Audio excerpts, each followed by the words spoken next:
Bonsoir tout le monde, heureux de vous retrouver. Alors toujours dans le cadre des préparatifs pour l'examen de fin d'année, alors je vous mets à votre disposition l'étude d'une fonction. Alors la fonction suivante va vous permettre certainement de développer quelques outils mathématiques pour mieux connaître de près l'étude d'une fonction dans sa globalité. Alors je vais essayer de lire l'énoncé du problème mathématique. Je vous laisse le temps de le relire avant de passer à la résolution. Alors soit la fonction où on considère la fonction qui est une fonction composée définie comme suit. F de x égale x carré facteur de ln de x moins 1 demi pour tout x strictement positif. F de x égale exponentielle de x moins 1 pour x inférieur ou égal à 0. Première question, calculer la limite quand x tend vers moins l'infini de f de x et limite quand x tend vers plus l'infini de f de x. Question Q2, étudier la continuité et la dérivabilité de f en x0 égale à 0. Question Q3, étudier les variations de la fonction f. Soit C, la courbe représentative dans le repère orthonormé OIJ. Question Q4, étudier les branches infinies. Question Q5, déterminer les points d'intersection avec l'axe des abscisses. Question Q6, déterminer l'équation de la tangente à la courbe C en un point d'abscisse x1 égale racine carrée de E, tel que f de x1 égale à 0. Bien évidemment, x1 strictement positif. Dernière question Q7, tracer la courbe C. On va prendre E égale 2, à peu près 2,7 et racine carrée de E à peu près égale à 1,6. Alors je vous laisse le temps de relire par vous-même l'énoncé du problème avant de passer à la correction.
Alors nous allons passer à la résolution. Donc la première question était de calculer deux limites quand x tend vers moins l'infini et plus l'infini de f de x.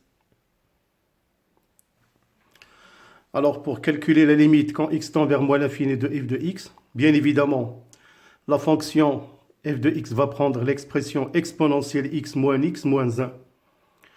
Alors cette limite égale à plus l'infini. Parce que la limite quand x tend vers moins l'infini de exponentielle x est égale à 0.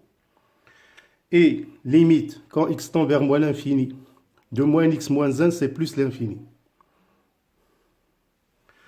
Alors quant à la limite quand x tend vers plus l'infini de f de x, c'est la limite quand x tend vers plus l'infini de x carré facteur de ln de x moins 1 demi qui est égal à plus l'infini.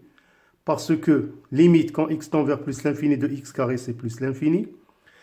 Et limite quand x tend vers plus l'infini de ln de x moins 1 demi, c'est plus l'infini.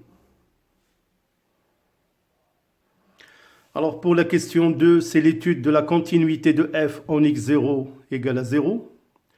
Alors pour cette raison, bien évidemment, on va calculer f de 0 qui est égal à 0. Et nous allons calculer la continuité à droite et à gauche de 0. Alors pour cette raison, limite quand x tend vers 0 plus de f de x, c'est la limite quand x tend vers 0 plus de x carré ln de x moins 1 demi. Alors bien évidemment, pour éviter une forme indéterminée, nous allons tout simplement simplifier pour trouver limite quand x tend vers 0 plus de x carré ln de x moins x au carré.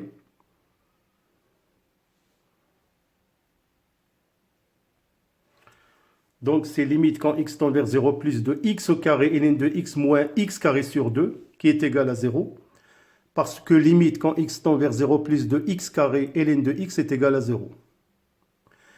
Alors pour la limite quand x tend vers 0 moins de f de x, c'est la limite quand x tend vers 0 moins de l'exponentielle x moins 1. Alors cette limite, on va le trouver, elle aussi est égale à 0. Alors, pour cette raison, on remarque que la limite quand x tend vers 0 plus de f de x est égale à la limite quand x tend vers 0 moins de f de x qui est égale à 0, égale à f de 0. Ce qui montre que la fonction f est continue en x0 égale à 0. Alors, pour l'étude de la dérivabilité de f en x0 égale à 0, alors tout d'abord, on a f de 0 égale à 0.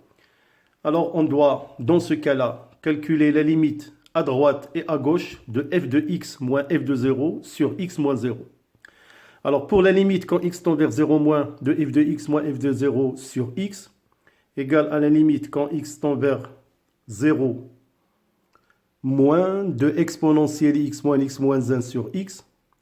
Alors je vais arranger bien évidemment le rapport de telle sorte que limite quand x tend vers 0 moins, c'est moins x sur x plus exponentielle x moins 1 sur x qui est égal à la limite quand x tend vers 0 moins de moins 1 plus exponentielle x moins 1 sur x.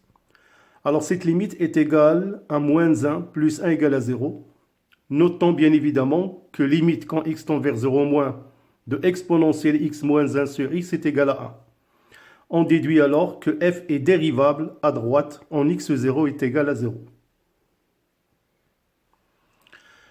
Alors, pour la dérivabilité à droite, on va calculer limite quand x tend vers 0 plus de f de x moins f de 0 sur x moins 0.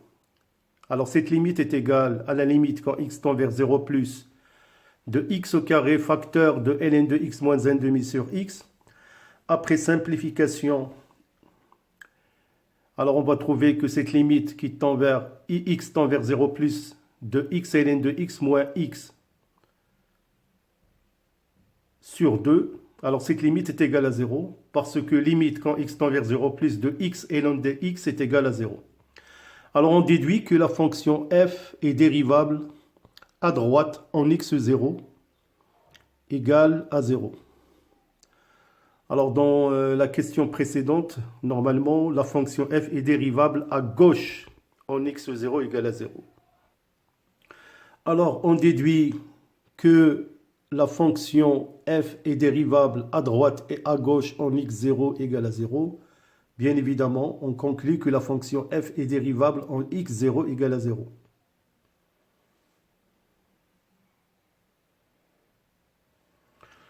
Alors pour l'étude de la dérivabilité, donc tout simplement il suffit de noter que la fonction f elle est continue et dérivable sur son domaine de définition. Alors pour cette raison, pour x est inférieur à 0, vous allez trouver que f' de x est égal à exponentielle x moins 1. On va étudier le signe bien évidemment de f' de x. Alors pour x inférieur à 0, cela implique que exponentielle x est inférieur à exponentielle de 0. Implique exponentielle x inférieur à 1. On trouve alors que exponentielle x moins 1 est négatif. Alors sur l'intervalle moins l'infini 0, f' de x est négatif, ce qui implique que notre fonction f est décroissante.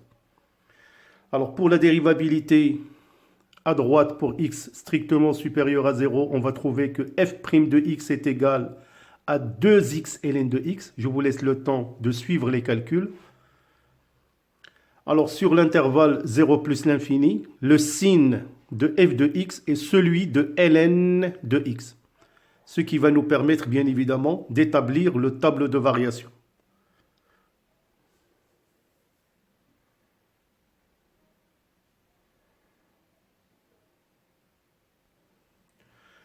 Alors, voilà le tableau de variation de la fonction f.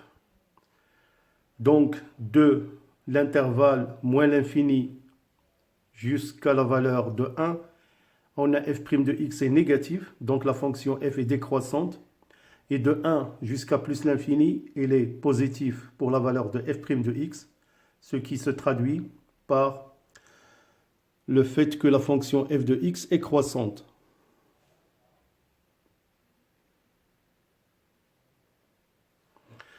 Alors pour l'étude des branches infinies, il suffit seulement de calculer la limite quand x tend vers l'infini. On a trouvé que cette limite tend vers moins l'infini.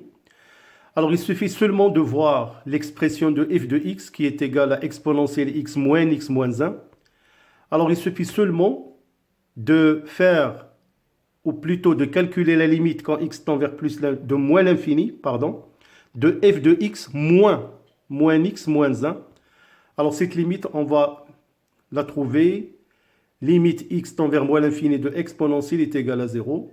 On peut donc déduire que la droite d'équation y égale moins x moins 1 est une asymptote oblique à la courbe C au voisinage de moins l'infini.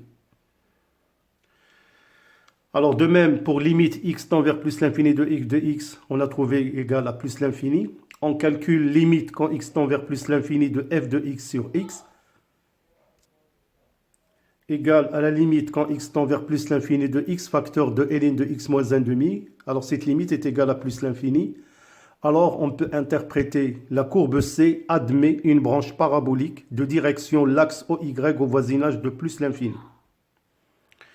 Alors pour la question numéro 5, c'est déterminer les points d'intersection avec l'axe des abscisses. Alors bien évidemment, si vous examinez l'expression de f de x, alors pour f de x égale à 0, il est équivalent à x égale à 0, où x carré facteur de ln de x moins 1 demi est égal à 0. Alors on trouve les valeurs x égale à 0 et x égale racine carrée de e. Donc l'intersection de la courbe C avec l'axe des abscisses x exprime, c'est les points d'abscisse 0, 0, donc plutôt de coordonnées O 0, 0, et le point A de coordonnées racine carrée de E 0.